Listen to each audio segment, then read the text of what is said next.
Have you ever done this?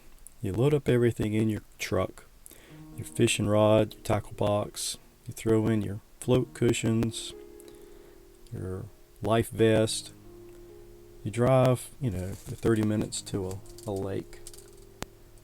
And then you get there and you realize, oops, I forgot something.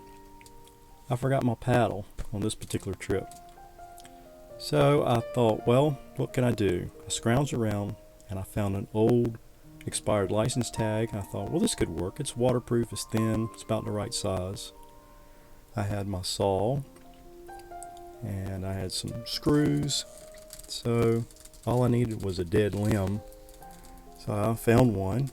I cut it to the right length and attached my license plate to my limb, and voila, I have a instant paddle. So let me know in the comments section if you've ever gone out and had to DIY or improvise when you get to where you're going.